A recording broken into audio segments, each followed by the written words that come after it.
Bismillahirrahmanirrahim. Assalamualaikum warahmatullahi wabarakatuh.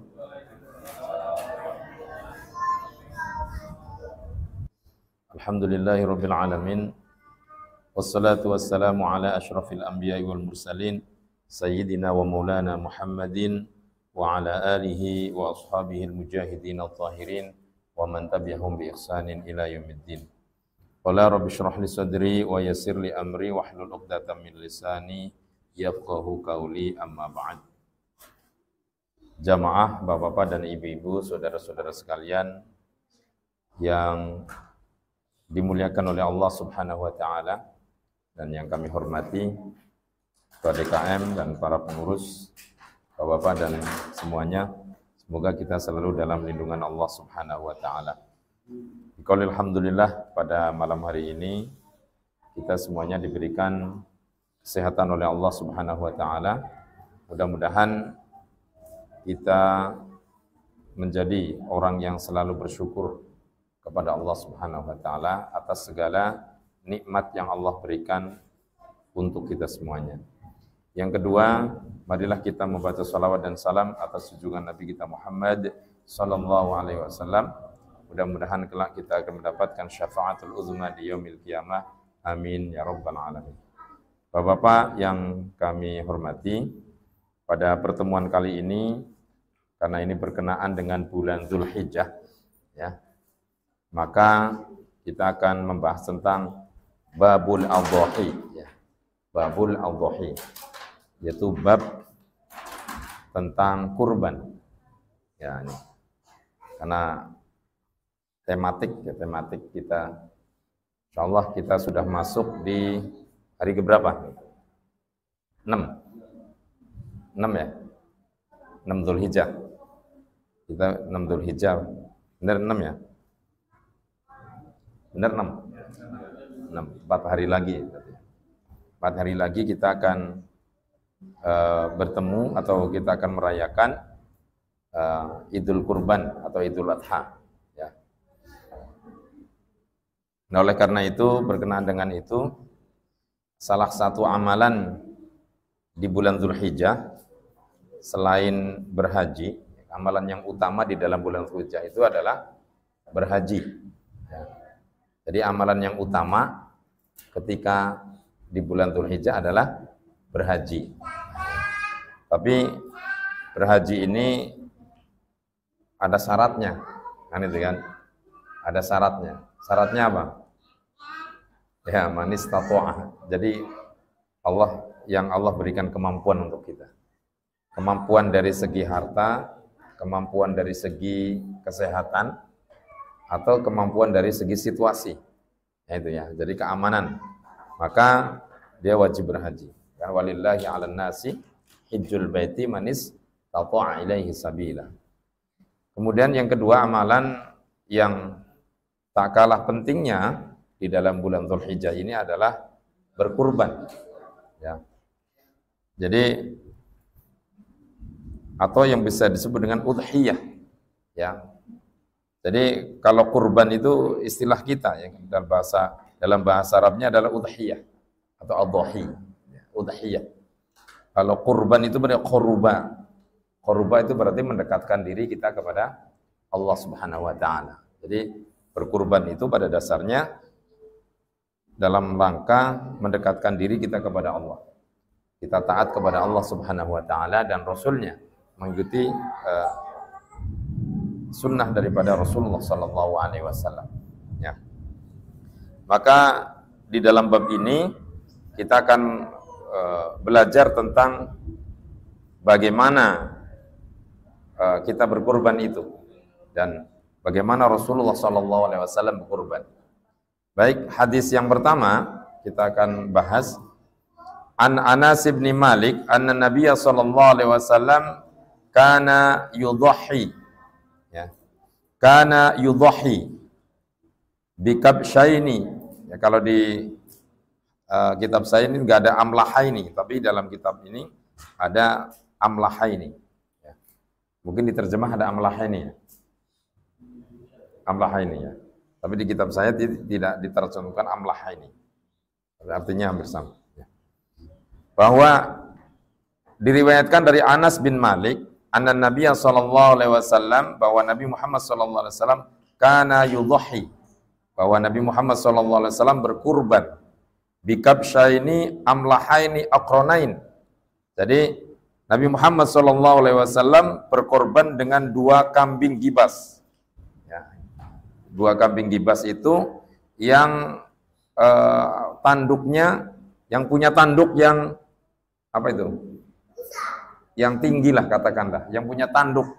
Ya, jadi Rasulullah itu berkurban dengan dua gibas, ya, dengan 2 kambing yang punya tanduk, ya, yang tanduknya besar, ya, amlahaini aqronain. Jadi tanduknya yang besar. Nah, jadi kalau mau cari kambing itu yang tanduknya yang gede, yang sungunnya gede itu kan.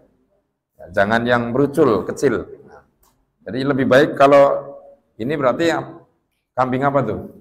Kalau gibas itu kan mayoritas ya tanduknya gede gitu kan. Tanduknya panjang seperti yang kambing Garut itu kan ya. Nah, itu bagus itu, ya.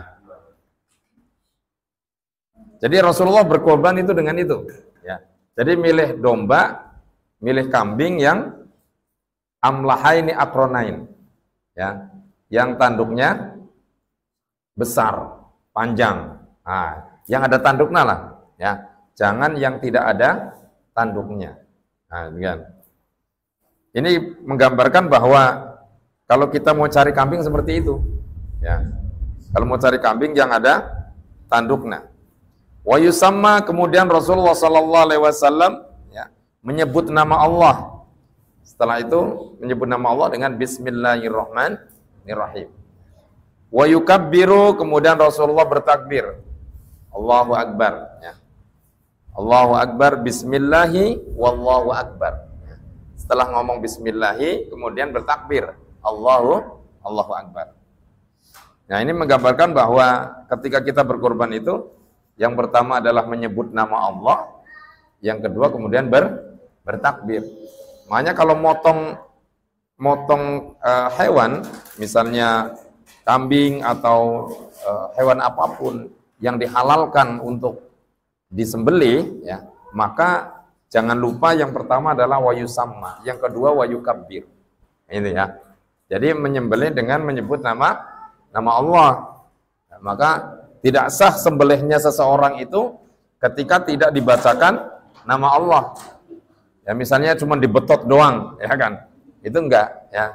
Atau dengan pisau tapi tidak menyebut nama Allah dan tidak bertakbir. Cukup aja. Nah, itu kan. Maka haram.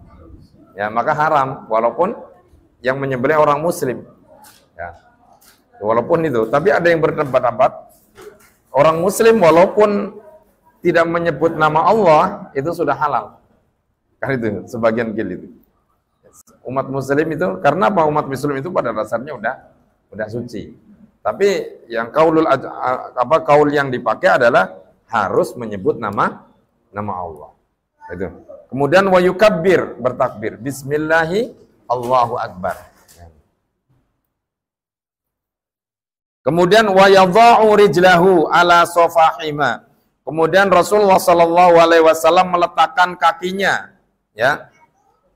Rasulullah sallallahu alaihi wasallam meletakkan kakinya ke keningnya. Jadi Rasulullah kemudian misalnya kambing, kemudian diletakkan begini, kemudian dipotong. Nah, jadi kakinya diletakkan di keningnya, sifahima. Ya, dua pelipisnya. Ya, jadi Rasulullah motong sendiri itu. Nanti kan nggak ada yang megangin. Ya. Jadi kakinya ditaruh di atasnya kepala, di pelipisnya lah, di sininya. Jadi di kambing kemudian Rasulullah dimotong. Nah, jadi gitu ya. Wa fi lafdzin dzabahuma biyadihi. Pada lafaz yang lain bahwa Rasulullah menyembelih 2 kambing tadi ya dengan tangannya sendiri. Wa fi lafdzin saminain, ya, dalam satu lafaz lain bahwa kambing tersebut yang gemuk. Wah, ini berarti menggambarkan kalau kita mau berkorban, yang pertama adalah nyembelih sendiri, kan gitu kan. Yang kedua, kambingnya yang gemuk. Yang gemuk kemudian disertai dengan tanduk. Nah, ini. Jangan cari kambing yang kurus, ya kan, cempe, ya kan. Yang nggak ada tanduknya. Nah, ini menggambarkan seperti ini ya. Wali abi wainata fi sahihi saminaini bil musallatsati. Dalam hadis Abi Uwainah ya, dalam sahihnya itu yaitu berupa kambing yang apa itu? Yang mahal. Jadi Rasulullah itu beli kambing yang mahal. Yang kambingnya ada tanduknya, kemudian yang gemuk, kemudian yang mahal. Ah, itu Rasulullah. Jangan cari yang murah. Ah, saya beli kambing yang 500.000. Ah, berarti sate kan. Udah jadi sate kan. Nah, enggak. Tapi Rasulullah begitu. Kemudian Rasulullah menyembelih sendiri. Ya, kalau di kita kan nggak nyembelih sendiri. Ya ada panitianya. Ya boleh-boleh saja. Itu azasnya adalah azas manfaat. Ya, azas manfaat ya. Bahkan kalau kita menyembelih sendiri tidak berani. Kemudian Rasul mengatakan wa yaqulu bismillahi wallahu akbar. Langsung nyembelih bismillahi wallahu akbar. Nyembelih.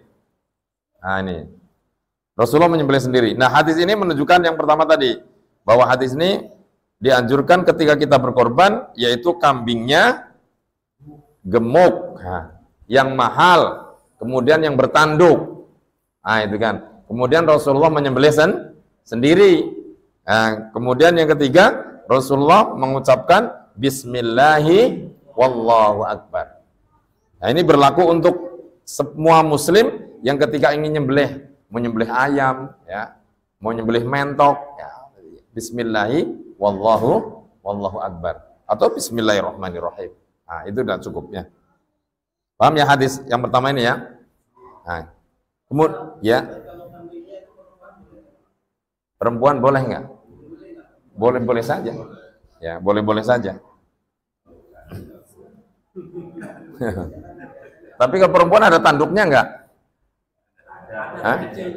Tapi kecil ya kan? Tapi kalau melihat di sini, karena yudhahi bikabsyaini amlahaini aqronain, ya, tanduknya yang besar berarti laki-laki. Itu kan ya. Berarti laki-laki. Disunnahkan yang laki-laki berarti. Ya, sunnahkan untuk yang laki-laki karena apa? Menunjukkan tanduknya yang besar, yang panjang, yang besar. Kalau perempuan tanduknya nungul sedikit doang gitu kan. Apa muncul sedikit doang. Sedangkan Rasulullah mengatakan kana yudhahi bikabsyaini amlahaini aqronain. Nah, ya, tanduknya. Baik, hadis yang kedua, walahu min hadis Aisyah radhiyallahu anha. Hadis sanad ini dari hadis yang diriwayatkan oleh Aisyah radhiyallahu anha. Amara bikabshin aqran, bahwa Rasulullah sallallahu alaihi wasallam menyuruh untuk menyembelih kambing domba ya, aqran yang bertanduk. Nah ini. Jadi hewan kibas atau hewan domba yang bertanduk. Kemudian yata'u fi sauda, yang kakinya itu kaki, kemudian apanya waya beroku perutnya, kemudian wayang zuru fi sauda, kemudian matanya, di lingkar matanya itu hitam. Nah itu ya, kambing yang bertanduk, kemudian kakinya hitam, perutnya juga hitam, kemudian matanya lingkarnya ada hitam. Nah, dianjurkan begitu. Ada nggak kira-kira di sini? Ada nggak? Nyarinya susah ya? Ini nyarinya susah itu. Ya. Rasulullah nyuruhnya begitu. Bisa juga. Kalau ini, ya jadi perutnya hitam, itu kan. Ya. Jadi perutnya, ya di sini apa kakinya ada hitamnya. Jadi berarti dilingkari hitam aja, dilingkari. wa yuta'u fi sauda. Jadi ada lingkaran hitam. Perutnya juga ada lingkaran hitam. Matanya juga diliputi hitam. Nah, susah ya? Ah, iya. Kalau dipilok berarti dibikin-bikin itu. Ya. Fa'utiya bihi liyudhhiya bihi. Kemudian Rasulullah didatangkan hewan tadi ya. Dengan hewan domba tadi yang perutnya, yang kakinya hitam, yang perutnya dilingkari hitam, kemudian yang matanya dilingkari hitam. Kemudian Rasulullah menyembelihnya. Faqala laha. Kemudian Rasulullah sallallahu alaihi wasallam menyuruh Aisyah, "Ya Aisyah, halummi al-mudhiyah." Wahai Aisyah, kesini kamu ya. Bawa pisau, nah, bawa gaman. Kamu kesini bawa gaman, kata Rasulullah. Ya. Jadi Rasulullah nyuruh Siti Aisyah untuk membawa gaman. Bawa apa tuh kalau di sini? Golok, bawa golok, al-mudhiyah. Bawa golok. Apa kata Rasulullah? Summa qala ashadhiha bihajarin. Kemudian Rasulullah mengatakan itu dulu. Apa namanya, diasah dulu dengan batu asahan. Apa namanya batu asahan? Ya bisa gerenda, dihajarin dengan batu. Nah, dulu cara mengasahnya dengan batu. Artinya di sini mengatakan bahwa Rasulullah menyuruh kepada kita semuanya, ketika kita ingin menyembelih, maka pisaunya harus tajam. Nah, itu kan. Pisaunya harus tajam. Nggak boleh pisau yang nggak tajam. Ya, kalau nggak tajam maka dia akan menyiksa si hewan tadi. Ya.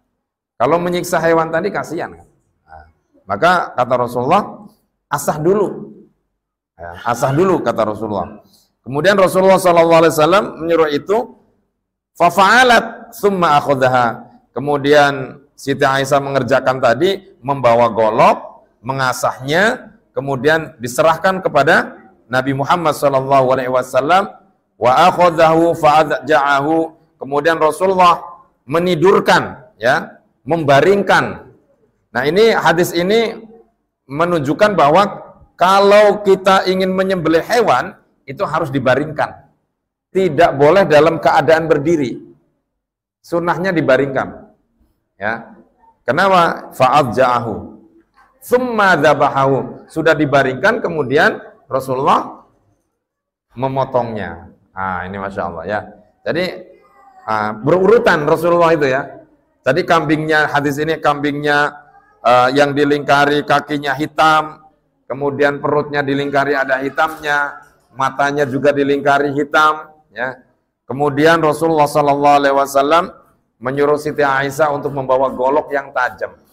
Setelah membawa golok yang tajam, kemudian Rasulullah menidurkan atau membaringkan hewan kurbannya tadi. Kemudian barulah Rasulullah ya menyembelih. Rasulullah mengatakan, summa qala, Rasulullah berdoa, bismillahi Allahumma taqabbal min Muhammad. Ya, ya Allah terimalah kurban dari Muhammad. Ah itu. Wa ali Muhammad, dan terima kurban dari keluarganya Nabi Muhammad. Wa min ummati Muhammad, dan terimalah kurban dari umatnya Nabi Muhammad. Summa dhuhabihi, kemudian Rasulullah menyembelih atau berkurban dengan hewan tadi. Nah, ini menunjukkan bahwa ada yang mengatakan bahwa semua umatnya Nabi Muhammad SAW ini sudah diwakili oleh Rasulullah. Nah, ini sudah diwakili kurban oleh Rasulullah. Mana tadi ini? Allahumma taqabbal min Muhammad wa ali Muhammad wa min ummati Muhammad. Kemudian Rasulullah berkurban. Nah, ini. Nah, tapi sebaiknya ya Rasulullah sudah mewakili, kita harus berkurban. Maka di hadis yang selanjutnya ini, wa an Abi Hurairah radhiyallahu anhu qala Rasulullah sallallahu alaihi wasallam, man kana lahu sa'atun, barang siapa yang mempunyai keluasan rizki, walam yudhahi, dan dia tidak berkorban, fala yaqrabanna, maka janganlah sekali-kali mendekati musallana, tempat sholatku. Nah, ini kata Nabi. Jadi artinya apa? Barang siapa yang mempunyai keluasan rizki. Keluasan rizki itu berarti di tanggal 10 sampai tanggal 13 ya. Jadi punya keluasan rizki lah. Misalnya beginilah, saya gambarkan misalnya keluasan rizki itu kita punya uang, kemudian kita anak-anaknya sudah dibayar sekolah semua. Apalagi ini berkenaan dengan masuk sekolah, gitu kan? Anaknya 5, misalnya kan? Anaknya 5 daftar ulang semua. Yang 4 daftar ulang, yang 1 baru masuk. Yang paling gede mau kuliah, gitu kan? Yang 4-nya ini SMP atau SMA, SMP, SD bayar daftar ulang semua. Nah, ketika sudah dibayarkan, kemudian untuk kebutuhan keluarga sudah cukup, kemudian masih ada keluasan rizkinya, bisa untuk membeli satu hewan kurban, maka lebih baik untuk berkurban. Ya, maka lebih baik berkurban. Ini artinya bahwa orang yang punya keluasan rizki itu harus berkurban, dianjurkan berkurban, ya. Maka Rasulullah mengatakan, mengancamnya, fala yaqrabanna musholanya. Jangan kau dekati musolaku.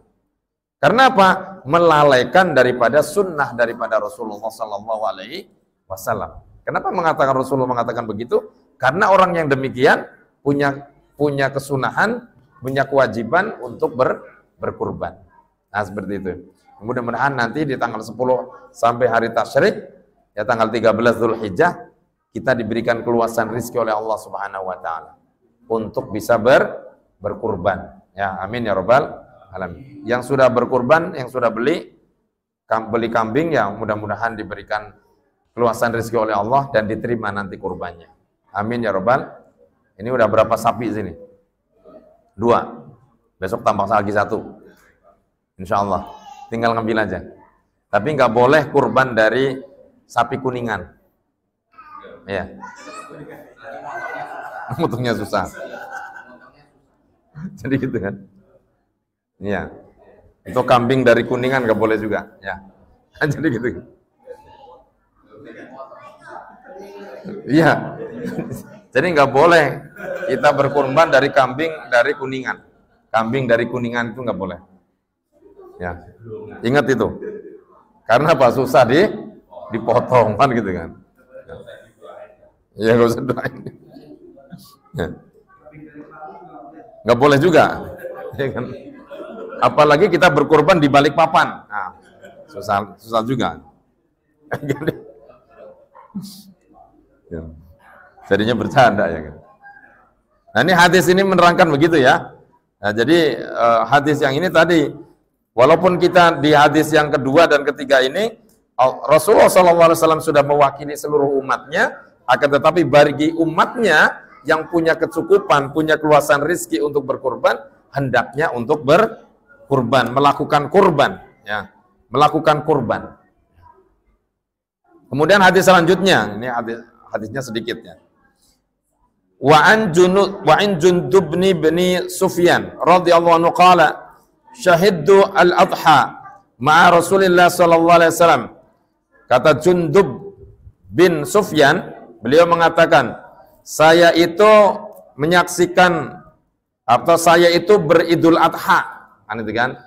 Ma'a Rasulillah sallallahu alaihi wasallam, ya. Kata Jundub bin Sufyan, saya beridul adha, menyaksikan Rasulullah beridul adha, ya. Falamma qadha salatahu bin nas, setelah Rasulullah sallallahu alaihi wasallam selesai melaksanakan sholat bin nasi dengan manusia, artinya Rasulullah mengimami, gitu kan.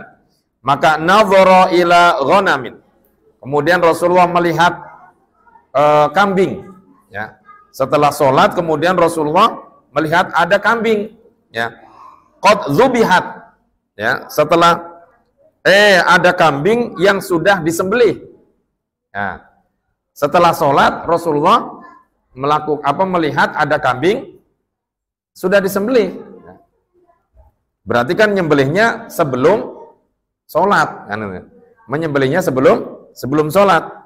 Kemudian Rasulullah mengatakan faqala man dzabaha qabla sholati, barang siapa yang menyembelih sebelum sholat, maksudnya adalah sholat Idul Adha, falyadbah syatan makanaha, maka hendaknya ia menyembelih kambing lagi untuk sebagai penggantinya.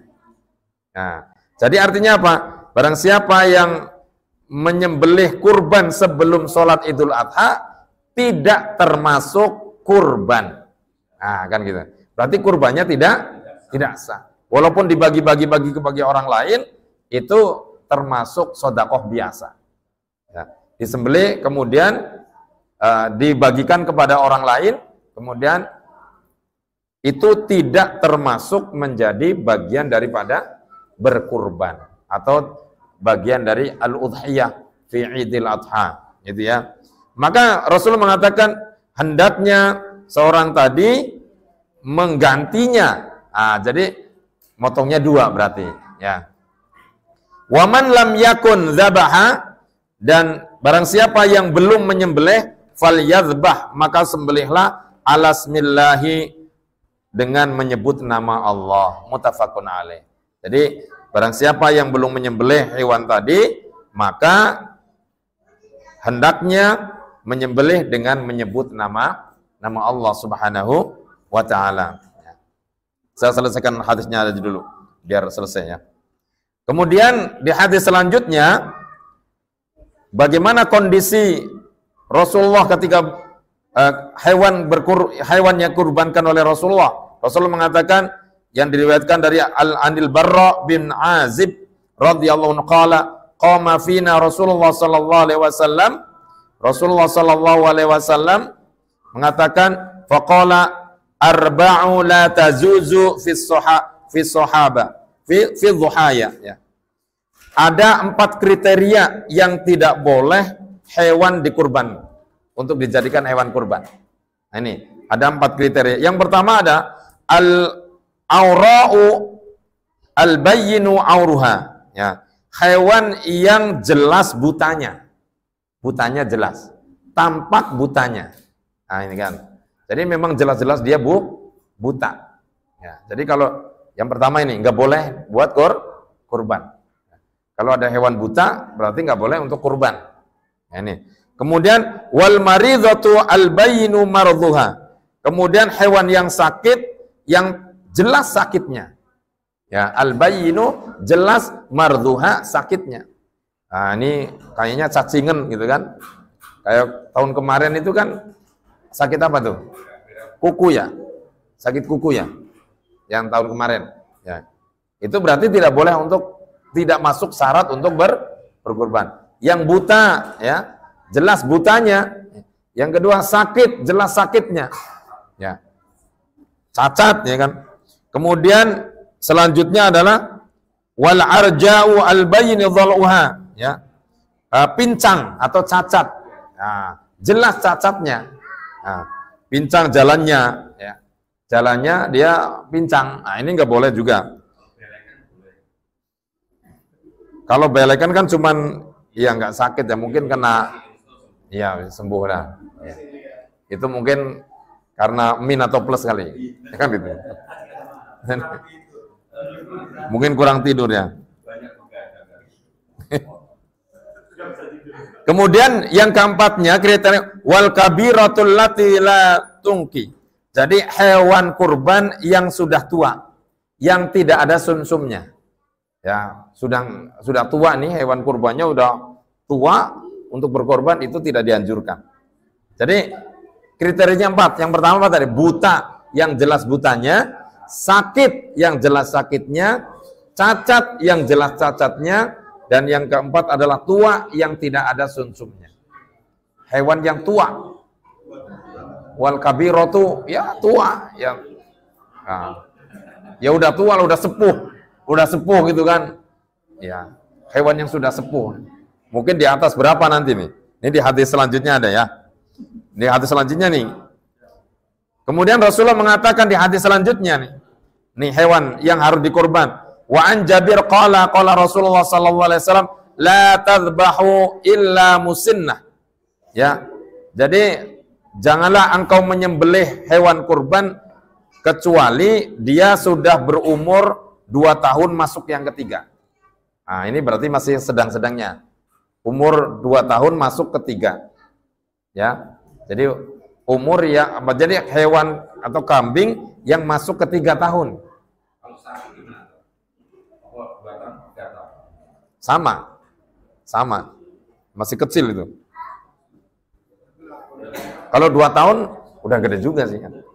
3 tahun ya, 3 tahun ya. Bisa. Illa in ta'asaro, kalau kita nyari hewan kurban yang umur 2 masuk ke 3 tahun itu sunnah, alaikum fatadbahu jada'ah minadh-dha'ni. Jadi dianjurkan kita berkurban hewan jada'ah. Nah, jada'ah itu hewan yang masuk ke 5. Nah, gitu. Jadi umur 4 tahun masuk ke 5. Jadi kalau sudah di atas itu berarti sudah tua. Ya, jadi kan gitu kan. Jadi patokannya kalau mudanya berarti umur 2 tahun masuk ke 3. Tuanya berarti 4 tahun masuk ke 5. Kalau sudah 5 tahun ke atas, itu bisa dimungkinkan sudah al-kabiro. Sudah tua. Maka tanya ini udah berapa tahun nih? Ya. Kalau misalnya di bawah 2 tahun, itu belum menjadi syarat. Nah, iya, belum balik juga mungkin ya. Misalnya kan sekarang itu kan banyak ya hewan kecil-kecil itu, kambing kecil-kecil dijual. Nah, ini perlu hati-hati.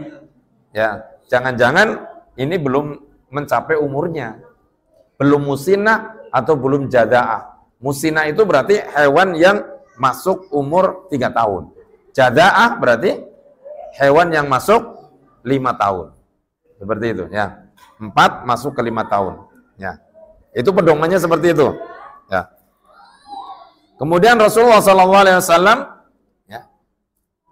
Wa an Ali radhiyallahu anhu qala amarana Rasulullah SAW an nastashrifal aina wal udhun wa la nudhahi bi awra wa la muqabalah wa la mudayarah wa la kharqa wa la tharma. Ya.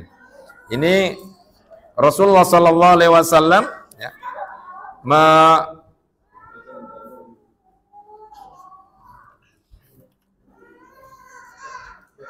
mana nih?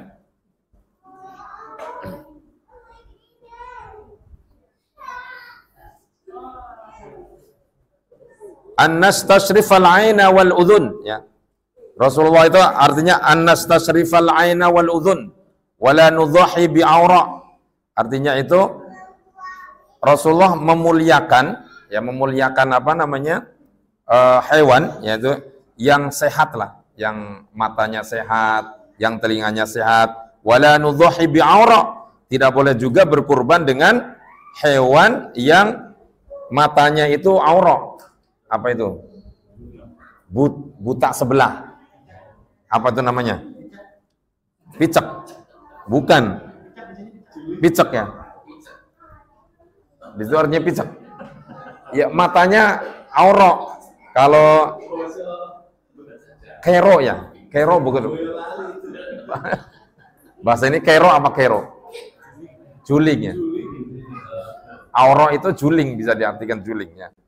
Jadi tidak dianjurkan itu, ya kan? Wala nudhahi bi aura. Wala muqabalah, wala mudayarah, ya. Bukan juga hewan yang telinganya terputus, ya. Telinganya terputus atau ekornya terputus, enggak boleh juga, ya. Wala kharqa, juga yang wala kharqa wala muqabalah, ya. Telinganya terputus, kemudian ekornya terputus, ya. Kemudian yang ompong, itu juga nggak boleh. Ya, jadi yang ompong itu berarti nggak ada giginya. Tadi kan, jadi nggak boleh gitu, ya. Jadi tidak dianjurkan itu, ya kan? Jadi yang matanya sehat, yang kupingnya sehat, pokoknya kriterianya yang tidak boleh sakit lah. Ya, kalau ditemukan hal-hal demikian, maka tidak dianjurkan untuk dikurbankan. Ya. Kalau misalnya mau disembelih, ya jangan untuk berkurban, khusus untuk sedekah biasa saja. Gitu ya. Ya. Kemudian hadis selanjutnya, wa an Ali bin Abi Thalib radhiyallahu anhu qala amaroni Rasulullah sallallahu alaihi wasallam an uqawwima ala budni. Ya, bahwa Rasulullah sallallahu alaihi wasallam menyuruh kepadaku an uqawwima untuk melakukan, ya, melakukan kurban dengan unta, ya, melakukan kurban dengan unta. Wa an uqassima luhumaha. Kemudian Rasulullah menyuruh saya, kata Sayyidina Ali, untuk membagi dagingnya, wa juludaha, dan membagi kulitnya. Nah, jadi kulitnya dibagi, kan? Wa jalalaha, dan apa itu? Rambutnya. Rambutnya, kalau di situ artinya pakaiannya. Rambutnya juga harus dibagi.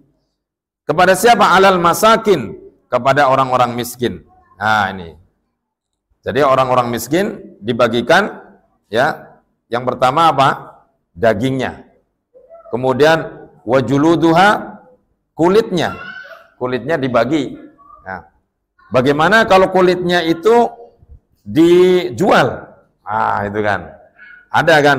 Ini menurut Imam Abu Hanifah, itu kan. Imam Abu Hanifah itu untuk lil istinfa, untuk manfaat, ya, untuk azas manfaat, maka boleh dijual. Ah, itu kan. Tapi ini ada pertentangan, ya. Ya juzu bi kulli syai'in, di sini. Li'anna dzalika fi hukmil bai', ya. Wa humul udhiyah hukmul hudayah fi annahu la yuba' lahmuha. Fi anna la yuba' lahmuha wala jilduha. Jadi enggak boleh dijual dagingnya, enggak boleh. Wala jilduha, kulitnya juga tidak boleh dijual. Wala yu'ta al-jazar. Kemudian di sini juga tidak boleh yang menyembelih itu diberikan bagian atau ongkos. Kan itu. Karena menyembelih korban itu adalah bukan jual beli, bukan akad jual beli, akan tetapi al-hidayah, hukmul huda. Jadi hadiah di situ. Nah, maka tapi ada sebagian ulama diperbolehkan dengan azasnya adalah azas manfaat. Nah, ini. Maka kalau kita misalnya kita nggak ada yang nyembelih, yang nggak ada yang bisa nyembelih, misalnya kan, berarti kita kan ngongkosin orang gitu kan. Ya. Kita ngongkosin orang. Atau misalnya kulit, ya kan? Kulit ini tidak bisa diopenin lah katakanlah. Siapa nih yang mau ngopenin kulit ini? Kan nggak ada yang mau. Ya. Maka di sini ada sebagian menurut beberapa menurut Abi Hanifah boleh dijual, akan tetapi dengan azas manfaat. Kemudian uangnya itu diberikan kepada fakir dan miskin. Nah, itu tidak boleh dimakan oleh panitia. Nah, itu nggak boleh. Wah, ini bagi-bagi nih habis kurban, kemudian kulitnya kita jual, kita makan panitia. Itu nggak boleh. Harus ada azas manfaatnya, ya. Tapi pada dasarnya hukumnya tidak boleh dijual kulitnya. Tapi dengan azas manfaat boleh dijual. Tapi tidak boleh dimakan oleh kita. Harus diberikan azas manfaatnya kepada orang fakir miskin. Nah, ini. Karena Pak Rasulullah melakukan kurban itu membagi semuanya, ya. Dagingnya dibagi, kulitnya dibagi, rambutnya juga dibagi. Kemudian yang memotong itu tidak boleh diberikan ongkos.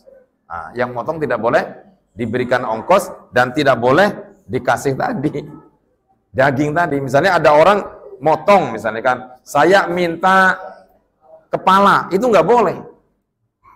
Nah, itu nggak boleh. Nah, mana ini? Wala u'tiya fi jazariha, ya, syai'an minha. Tidak boleh orang yang motong itu diberikan sesuatu dari hewan kurban tadi. Kadang-kadang ada nih orang satu masjid atau musola atau satu kampung itu yang motong dikasih kepala, itu nggak boleh. Ini hadisnya muttafaqun alaih, sahih ini. Ya, maka jangan dilakukan itu. Ya.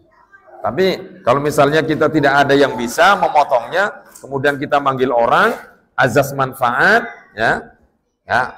Tapi jangan seperti jual beli. Jual beli itu berarti apa? Di situ ada akad, ya kan? Kalau jual beli itu berarti ada akad. Jadi cukup untuk membayar keringatnya saja kan. Kalau nggak misalnya nggak sejuta, saya nggak mau.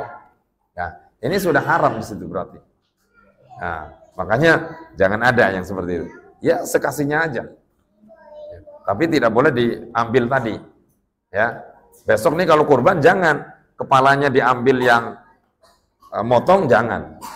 Karena ini adalah tidak dianjurkan oleh Rasulullah Sallallahu Alaihi Wasallam. Nah, paham nih ya?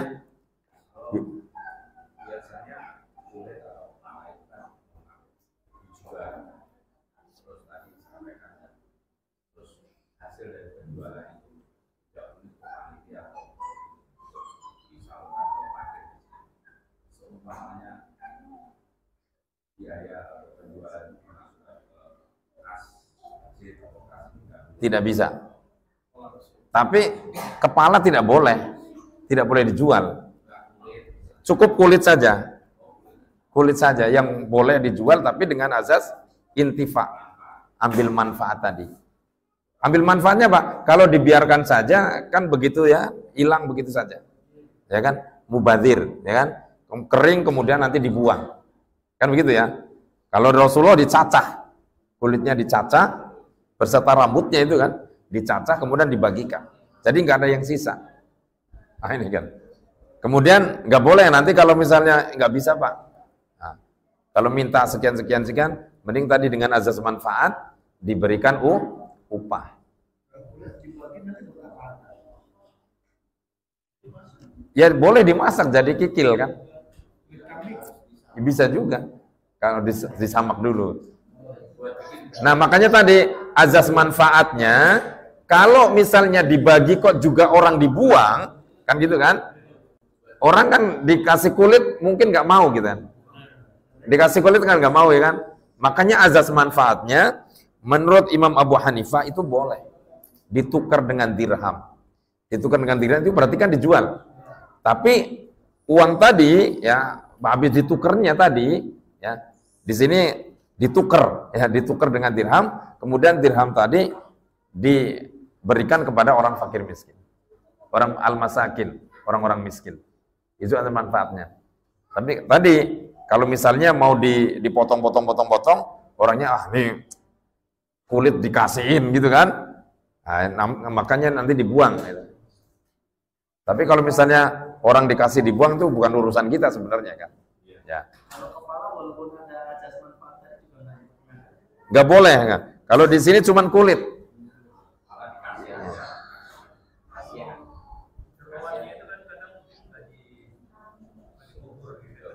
Nah termasuk jeroan itu harus dikasihkan, harus dibagi. Tidak boleh dibuang begitu saja. Jadi semua yang ada manfaatnya yang bisa dikonsumsi itu diberikan. Gitu kan? Semuanya diberikan. Biasanya gimana? Dibuang. Nah, harus dibersihkan. Nah, babatnya itu kan bisa dimakan, ya kan? Itu jangan dibuang. Nah, ini semuanya harus dikasihkan. Jangan ada yang dibuang. Kalau kita membuang berarti kita menyalahin. Kalau di tempat saya dibersihkan semua. Ya. Dan kepala tidak boleh diambil oleh orang yang menyembelih tadi. Ya. Iya, dicacah-cacah, kemudian diambil dagingnya semuanya dan dibagi. Kalau yang kambing boleh dibagikan. Ya. Yang mau itu kan dibagikan, ya kan? Karena kecil kan, ya. Kalau kepala sapi kan gede ya kan. Nah, ini jangan. Tapi misalnya yang penting tidak dijual. Misalnya mau diberikan kepada siapa gitu kan. Ya boleh-boleh saja. Ya.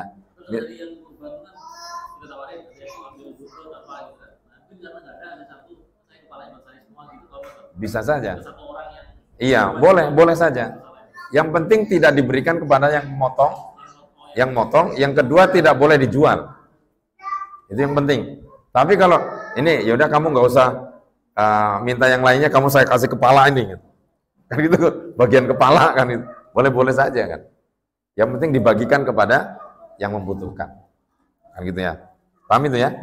Kalau ini kan kalau apa namanya kurban itu selalu ada panitia, ngambil kepalanya misalnya diolah terus buat makan, itu boleh nggak? Jangan, nggak boleh. Jangan kemudian kita motong, kemudian dimasak, kemudian dimakan oleh panitia. Jangan. Nah, itu jangan dilakukan. Kebiasaan orang-orang begitu itu. Ya, biasanya begitu ya. Kalau mau beli, kan, beli kemudian dimasak. Ya, mendingan beli warung Padang gitu kan. Kan gitu kan. Ada yang dijelaskan nggak untuk kita makan-makan panitia? Misalkan jatahnya misalkan 3 bungkus, jadi saya ambil 2 aja, 1 di Oh gitu. panitia dimasak. Jadi memang Tapi sudah dibagi. sudah. Kalau sudah dibagi nggak apa-apa. Tapi kalau misalnya belum dibagikan, kok kita ngambil misalnya setengah kilo, kemudian dimasak untuk panitia, itu nggak boleh. Karena kalau sudah dibagi-bagikan, itu kan berarti diminta ya kan, atau kita ya diikhlaskan, yang punya ini, yang kurban itu diikhlaskan, itu boleh-boleh saja. Yang penting tadi, ketika belum dibagikan kok sudah dimasak, maka itu tidak diperbolehkan. Ya.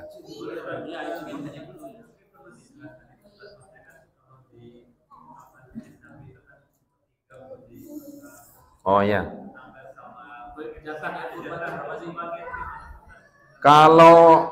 Kalau kurbannya tidak nazar, nah, kalau kurbannya tidak nazar, boleh kita sampai sepertiga kok. Sepertiga dari daging hewan kurbannya boleh kita dimakan, boleh makan. Bahkan ada sebagian pendapat setengah. Nah itu kan. Asalkan tidak nazar. Tapi kalau kurbannya nazar, maka tidak boleh memakannya. Nah itu. Maka tidak boleh memakan daripada hewan kurban tadi. Kalau nazar. Nazar itu misalnya begini. Nazar itu misalnya kita berkorban, saya nabung mau buat kurban. Itu berarti nazar. Gitu kan? Saya nabung mau buat kurban. Bisa juga. Kalau nanti saya berhasil, saya mau kurban. Itu juga disebut dengan nazar. Nazar itu kan menyengaja. Nggak boleh makan daging kurban. Nazarnya boleh. Ya. Makanya gini, saya misalnya nih, saya nabung kalau setahun kumpul bisa buat beli kurban, saya mau buat kurban. Atau saya nabung untuk berkurban, itu berarti sudah hitung nazar. Makanya kalau misalnya ada kolektif, jadi jangan niatin dulu. Jadi untuk apa? Saya ngajarin di masyarakat itu gitu, nabung untuk hari raya Idul Adha. Kan gitu kan? Itu kan belum tentu buat kurban kan? Kan gitu kan? Hari raya untuk Idul Adha tahun depan. Nah, gitu. Jadi buat apa nanti kedepannya untuk berkorban? Yo. Tergantung niatnya kita sih. Ya. Paham itu ya? Dan hadis terakhir ya. Naharna ma'a Rasulillah sallallahu alaihi wasallam amal Hudaybiyah al-budnah an sab'ah, bahwa Rasulullah sallallahu alaihi wasallam itu di tahun Hudaybiyah berkurban dengan unta al-budnah ya. Kemudian budna sapi unta budna itu diperuntukkan untuk 7 orang. Ya. Wal baqarah sapi juga diperuntukkan untuk 7 orang. Rawahu Muslim, diriwayatkan oleh Imam Muslim. Jadi kapasitas hewan kurban unta itu adalah untuk 7 orang ya. Kemudian al baqarah ya, sapi itu juga untuk 7 orang. Nah ini, jadi kalau ada misalnya sapi ya untuk 7 orang. Boleh sekeluarga, Pak Fauzi beli sapi 1 untuk 7 orang. Kapasitasnya 7 orang. Gitu ya. Kemudian atau bisa kalau sekarang kan zamannya ini udah kolektif misalnya kan. Nah, itu untuk 7 orang. Boleh-boleh saja. Ya. Ada juga hadis tentang yang perbuatan memang jadi kendaraan di akhirat. Nah, maksudnya terkait dengan kolektif ini kan ada sebagian yang untuk ini 7 orang. Nah, Gimana? saya sering sampaikan beragama itu nih, beragama itu jangan mengandalkan logika. Kan itu kan. Beragama itu jangan mengandalkan logika. Jadi dengan memahami dengan hati. Kan itu. Dengan korban itu apa? La yanalallahu luhumuha wala dimauha. Allah tidak mengambil dagingnya dan tidak mengambil darahnya. Walakin yanallahu taqwa minkum. Akan tetapi yang dilihat dari korban itu adalah melihat dari segi takwanya. Kan gitu. Berkurban karena Allah, ya kan? Berkurban adalah tujuannya untuk mendekatkan diri kita kepada Allah. Kita berkurban semakin dekat kepada Allah Subhanahu wa taala. Jangan logika, wah nanti naiknya gimana? Tidak. Ya. Nanti yang dinaikin bukan itu. Yang dinaikin adalah amalnya. Nah, kan gitu kan. Maka dilihat dari nilai dari segi iman dan ketakwaan kita kepada Allah Subhanahu wa ta'ala. Begitu, Pak. Ya, jadi jangan logika yang nggak masuk. Ya. Ya. Kalau korban itu kambing kan itu 1 orang, Pak. Kalau sapi 7 orang, tapi kan itu kan patungan-patungan. Itu niatnya untuk keluarga bisa kan? Bisa. Kambing 1 untuk keluarga. Bisa. Bisa. Seperti tadi Rasulullah itu menyembelih kambing, ya kan? 1 kambing, saya niat berkorban untuk saya, kata Rasulullah, untuk keluargaku dan untuk umatku. Bisa. Pokoknya niatkan untuk keluarga. Misalnya Pak De, misalnya kan beli kambing, saya niat berkorban untuk keluarga. Udah. Termasuk tadi. Termasuk hadis yang tadi. Ya kan? Seperti Rasulullah, saya berkorban untuk diriku, untuk keluargaku, dan untuk umatku. Jadi gitu ya. Mungkin itu saja yang dapat saya sampaikan. Hadis tentang kurban ini sudah selesai. Mudah-mudahan bisa dipahami, ya, bisa menjadi ilmu sehingga menjadi pedoman kita untuk berkurban. Kalau ada hal-hal yang kurang berkenan, ada yang kurang bisa dipaham, nanti kita bisa diskusikan kembali. Boleh nggak nih? Ya udah, silakan. Kalau sudah niat ini, sudah niat berbuat sapi pada 7 orang, tiba-tiba di akhir ternyata masih kurang 100 lot, terus niatnya berubah jadi kurban kambing gitu, boleh kan? Ya boleh-boleh saja. Jadi yang tadinya awalnya Iya, nggak apa-apa kan. Karena kan tidak memenuhi kan. Tidak memenuhi. Kalau kau pengen memenuhi ya tambah 1 lagi kan gitu kan. Kan gitu kan. Pokoknya 7 orang. Kapan maksimalnya ya. Boleh nggak 6 orang? Kalau maksimalnya 7 berarti 6 ya boleh-boleh saja. Kan gitu kan? Jangan. Kan 7 kan maksimal. Ya kan 7 itu maksimal. Ya, 7 maksimal. Tidak boleh lebih dari. Kalau kurang boleh nggak kira-kira? Kalau 7-nya maksimal. Ya boleh. Kan gitu kan. Kalau boleh-boleh saja. Kan ini bayarnya lebih. Ya kan gitu kan. Kan 7 kan maksimal ya kan? 7 kan maksimal gitu kan. Ya, jadi seperti itu. Jadi seperti itu ya. Jadi boleh-boleh saja. Ya. Mungkin itu saja ya. Nanti kita bahas kembali kalau kurang puas ya. Mudah-mudahan bisa dipahami. Kurang lebihnya terima kasih dan mohon maaf. Kita akhiri dengan hamdalah. Alhamdulillahirabbil alamin. Subhanakallahumma wa bihamdika asyhadu an la ilaha illa anta astaghfiruka wa atubu ilaik. Assalamualaikum warahmatullahi wabarakatuh.